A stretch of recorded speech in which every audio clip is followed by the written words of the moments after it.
Yes, I dare to use the word all in the title because that's just a fact.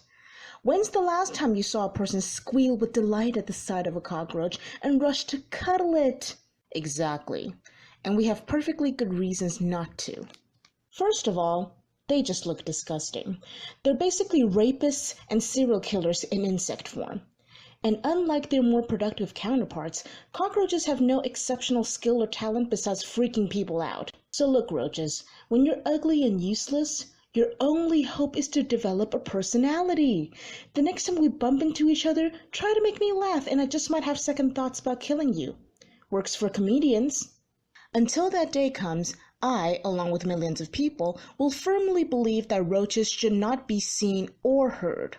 But those little attention whores always do the exact opposite. Somehow, after all these years, they still haven't gotten the hint that human beings don't like them.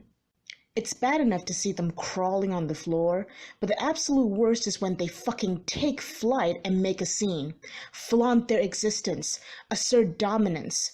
Whatever it is, you about to die. Don't hate on me when I come at you with a slipper, because self-defense is not murder. You ever get that sense of doom when you hear, and only hear, the flutter of their wings in some distant corner? You should, because that means they're suddenly going to charge out of nowhere and start zooming all across the room. You think a bird's eye view of my apartment is free? No, bitch! You pay with your life for that tour, especially when you choose to land in unforgivable places, like on my bed. True story, just last night I was hunting down one of those flying monsters when I suddenly lost track of it, and I got the sense of doom that it had escaped to my room somehow, and when I went in and turned on the lights, lo and behold, there it was, right in the middle of my bed, on top of my snuggly covers. My worst nightmare had come to life.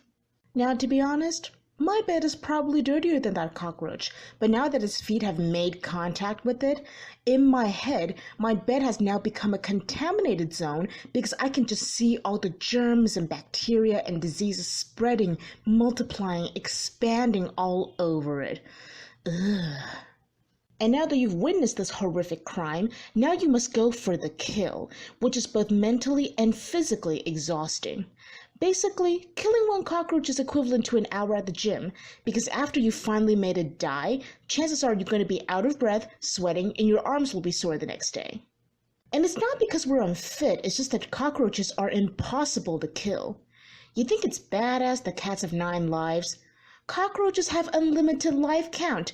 They're like the fucking moles of whack-a-mole. No matter how hard you hit them, they get back up. One time I killed this cockroach, or at least I thought I did. It was huge, and in a state of panic, I smacked it too many times so that its inner juices have spilled out. After that ordeal, I was tired, so I decided to take a shower before I cleaned up the mess. When I came out of the shower, the roach was gone. Somehow, despite being smushed flat, it was still able to crawl away. If that's not fucking creepy, I don't know what is. Now, I'm usually a pretty compassionate person. Whenever I see roadkill or when I accidentally step on any other bug, my reaction is usually something like, "Oh my god, I'm so sorry, rest in peace." But when I kill a cockroach, there are no words, just lots of high fives to myself, because I'm the one who's gonna rest in peace tonight. If you shared the same hatred for cockroaches, please give this video a thumbs up and tell all your friends about it. And check out my previous videos. One is about babies and the other is about K-pop because I'm relevant and cool. And please subscribe because there are a lot more rants and other fun things to come.